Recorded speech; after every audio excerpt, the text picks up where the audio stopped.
reforma dejó fuera la ampliación presupuestaria para el Tribunal Supremo Electoral y, por ende, la incapacidad que éste tendría para poder verificar situaciones como los resultados que podría dar si una elección ganara el voto nulo o la misma realización de las elecciones en el extranjero. La democratización interna de los partidos políticos no contempló límites a la reelección de diputados, tampoco desechó también desechó la propuesta de cuotas, paridad y representación de las grandes mayorías, mujeres, jóvenes e indígenas, algo que a mi parecer debe ser retomado con la seriedad del caso. Y también dejó fuera el fortalecimiento del empadronamiento automático y con ello la modernización del padrón electoral, que seguirá siendo un tema pendiente. Con esta síntesis de todo el análisis, la Presidencia de la República ha tomado la decisión de sancionar dichas reformas electorales. Ya se firmó, ya se sancionó y será publicado. Pero con la salvedad que a la brevedad posible se trasladará al Congreso de la República una nueva iniciativa de ley que contemple los temas ausentes en este decreto. Dicha iniciativa contemplará reformas de segunda generación a este decreto, el cual sí responderá a las demandas legítimas del clamor popular. Insisto, se trasladará una nueva iniciativa que sí responda a las demandas legítimas del clamor popular. La misma será elaborada a partir de todos los insumos que fueron recibidos en este diálogo interinstitucional y multidisciplinario. Por lo tanto, en los próximos días retomaremos las mesas de trabajo con los distinguidos representantes de la sociedad civil, la academia, el sector privado y otros sectores que quieran participar. Espero que el Congreso de la República asuma el rol protagónico e histórico que le corresponde al retomar este proceso y enmendar lo que quedó pendiente. Estaremos vigilantes de este proceso y esperamos que la cordura y la madurez del Congreso de la República hacia el clamor popular se manifieste con una reforma integral y legítima para el sistema político, electoral y de partidos políticos de Guatemala. Y en torno a este tema, diversos sectores de la sociedad civil que se habían pronunciado respecto a las ventajas o desventajas que traería la sanción o veto del presidente Jimmy Morales, tenemos algunas declaraciones de parte de ellos, la sociedad civil que se encuentra vigilante del actuar político de Guatemala. Hoy por hoy, el deber que tiene el presidente ante la plaza, ante una población que tenía siempre como una de sus principales reivindicaciones la reforma a la ley electoral y de partidos políticos, pues bueno, que se cumpla. Si él vetara la ley, no hay proceso, regresaríamos nuevamente a cero, estaríamos sin nada en las manos. Desperdiciar esta propuesta que existe hoy sería realmente exponernos a estar otros tal vez 20 años sin ley electoral mejorada. El 99% de las opiniones son coincidentes, diciéndole al presidente sí, sancione la ley, pero él sigue con esta posición de decir, bueno, tal vez la veto, porque no está claro todavía su posición. No es solo de sancionar esta iniciativa y que ahí se quede, sino que la sugerencia que el presidente pueda liderar un proceso nuevo de reformas a la ley electoral y de partidos políticos. Todos coincidimos en que no es la ley perfecta, y eso es importante mencionarlo. Sin embargo, a pesar de que no es la ley perfecta, esto tenemos que verlo como un proceso y es el primer paso que creemos que el presidente debe de dar.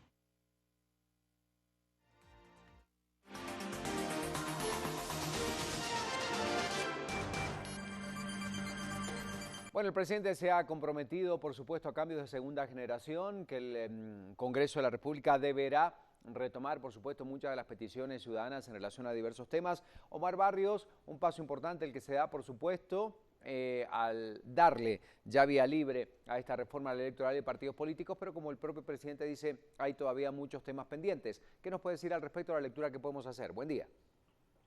Buenos días. Definitivamente era la única decisión que se podía tomar en la línea de lo que se está realizando, que es la reforma a la ley electoral.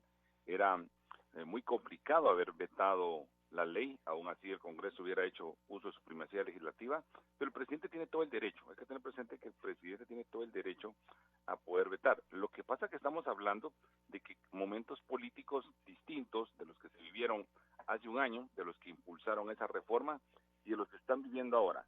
Creo que lo más importante que tiene que tener presente aquí todas las personas que los ven y los escuchan a ustedes, es que la ley electoral y de partidos políticos es una ley de carácter constitucional. Y por eso es tan complejo su reforma, por eso es que el Congreso la aprueba con mayoría calificada, por eso es que se envía a la Corte de Constitucionalidad para un dictamen, y por eso el presidente tiene, después el Congreso la vuelve a aprobar con mayoría calificada, y por eso el presidente tiene que tener mucho cuidado a la hora de sancionarla o de vetarla, en este caso la sanción.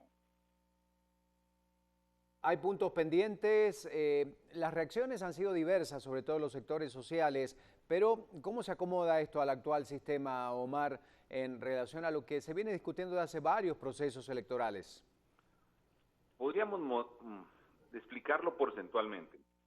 Vamos a utilizar de que la ley necesita, por decirlo así, solo con una idea, 80 reformas.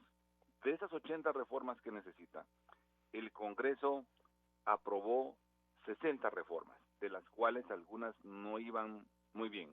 Y de esas la Corte de Constitucionalidad otorgó dictamen favorable de 50 reformas. Después de esas 50 reformas, el Congreso aprueba solo 30, por darte un número, es un número solo para un cálculo. Y dejó de aprobar, dejó de sancionar, a pesar de contar con el dictamen favorable de la Corte de Constitucionalidad, reformas que son vitales. En eso tiene razón el presidente. Hay aspectos que se dejaron fuera de la reforma que son fundamentales para seguir este proceso que la población ha ido empujando, que es la verdad la reforma correcta. Yo no quisiera hablar de reforma constitucional si primero no me reforman al que va a ser el primer paso de la reforma constitucional, que es el Congreso. Mientras que no haya democratización en los partidos, mientras que no hayan primarias, mientras que no se depure realmente la función del Congreso, vamos a tener muchos caminos difíciles que enfrentar. Muchas gracias, Omar, por el reporte. Vamos a seguir hablando de este tema en el análisis en los próximos días. Hablamos de la reforma electoral y de partidos políticos. 6 de la mañana, 7 minutos. Hay otros temas importantes también. Exactamente, les comentamos que por tráfico de influencias y cohecho activo será imputado el exdiputado del Partido Patriota Gudy Rivera, y por los cuales, según la decisión del juez séptimo de instancia penal, deberá enfrentar juicio oral y público. El excongresista nuevamente fue enviado a prisión preventiva Mariscal Zavala, donde se encuentra recluido desde el pasado 9 de marzo. El juez séptimo penal Adrián Rodríguez resolvió enviar a juicio al expresidente del Congreso y hombre fuerte del Partido Patriota, Gudy Rivera, por existir suficientes indicios de la comisión de los delitos de tráfico de influencias y cohecho activo. Está señalado de haber negociado fallos favorables al Partido Patriota con la ex magistrada Claudia Escobar, con el fin de que se otorgara un amparo en contra de una decisión del Tribunal Supremo Electoral, a cambio de resultar reelecta en la sala de apelaciones. En la resolución, el juez séptimo penal rechazó la petición de la defensa sobre el cambio de delitos y denegó la medida sustitutiva. Bueno, por supuesto, yo creo que es bien importante ver este tipo de acciones. Ustedes se pudieron dar cuenta ayer, no hay elementos que el Ministerio Público pueda probar, y si esto lo envían a un debate, creo que es mejor que en un debate se pueda esclarecer las cosas. Ustedes se pueden dar cuenta que este es un juicio político, es un juicio mediático, y lamentablemente hoy las cosas en Guatemala se están dando de esta manera. En lugar de arreglar el sistema, lo están complicando. Pero yo confío, como les vuelvo diciendo, desde que se inició este proceso, que tiene más de 2 años, no es un proceso nuevo. El 14 de enero del 2016, Gudy Rivera perdió su inmunidad. 2 meses después se giró la orden de captura en su contra y en audiencia se consideró la existencia de indicios suficientes que indicaron la probabilidad de la comisión de los delitos, por lo que el juez séptimo penal decidió enviarlo a juicio. Ahora, el Tribunal Quinto de Instancia Penal deberá notificar a las partes sobre el inicio del debate, mientras Gudy Rivera deberá continuar en prisión junto a otros exfuncionarios recluidos vinculados con actos de corrupción en la cárcel militar Mariscal Zavala. El Ministerio Público continúa con la solicitud de una audiencia de reposición al juzgado de mayor riesgo C por el caso de la limpieza del lago de Amatitlán. La misma surge debido a que el juzgado que conoció anteriormente el caso extravió parte de las pruebas y esto es lo que ocurrió finalmente.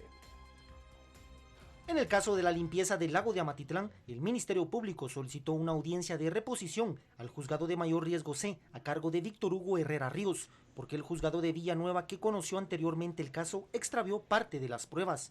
La Fiscalía presentó los documentos completos de la denuncia en contra de los 15 involucrados en el supuesto saneamiento del lago de Amatitlán, donde involucra a la ex vicepresidenta Roxana Valdetti. No obstante, que el Ministerio Público solicitó esas actas a la Judicatura de Villanueva. Dichas actas no solo se nos fue indicado de que no aparecían y que nosotros procediéramos a realizar el trámite que correspondía.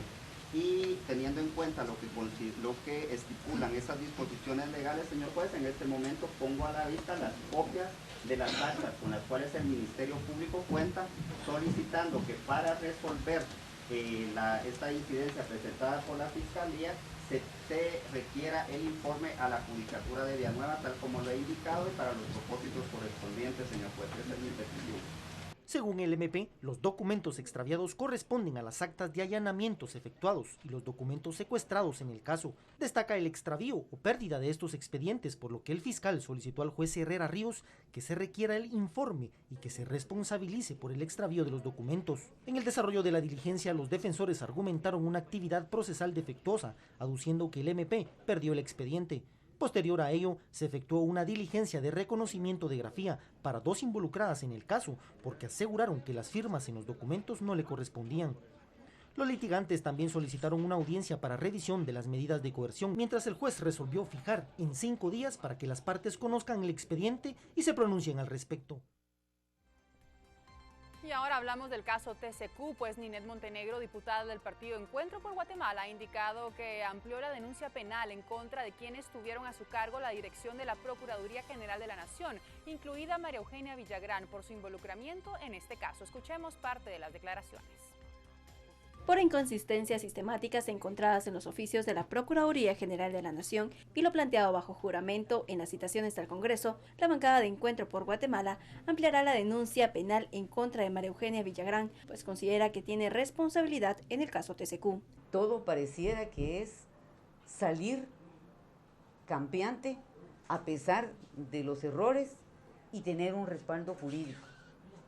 Con ello me remito a decir que lamentablemente este negocio nunca se hubiera consumado si los 3 procuradores, incluida la señora María Eugenia Villagrán, hubieran actuado como corresponde en derecho, como corresponde en ley, y hubieran cumplido con su imperativo, que es proteger los intereses del Estado y pedir la nulidad incluso de oficio. Según Montenegro, la actitud de Villagrán se lo evidencia que trataba de impedir la nulidad del contrato entre TCQ con la empresa portuaria Quetzal, a pesar que afectaba a los intereses del Estado. Es toda una serie de contradicciones en las que la nulidad nunca se declaró por razones que nosotros ahora entendemos, ¿verdad?, que tenían que ver defender intereses particulares. La semana pasada, la Procuradora General calificó las denuncias en su contra como un ataque y este martes señaló que ya tienen el borrador de la demanda de nulidad, la cual será presentada este viernes. En otras noticias, el presidente Jimmy Morales ha indicado que aún analiza quién será la nueva persona que estará a cargo de la dirección de la Procuraduría General de la Nación. Ha indicado que por el momento no va a revelar el nombre y será en los próximos días que esto se pueda hacer público para dar a conocer entonces quién reemplazaría a María Eugenia Villagrán, que renunció al cargo hace días atrás. Estaremos haciendo el nombramiento, pero del procurador o la Procuradora General de la Nación. Estamos teniendo algunas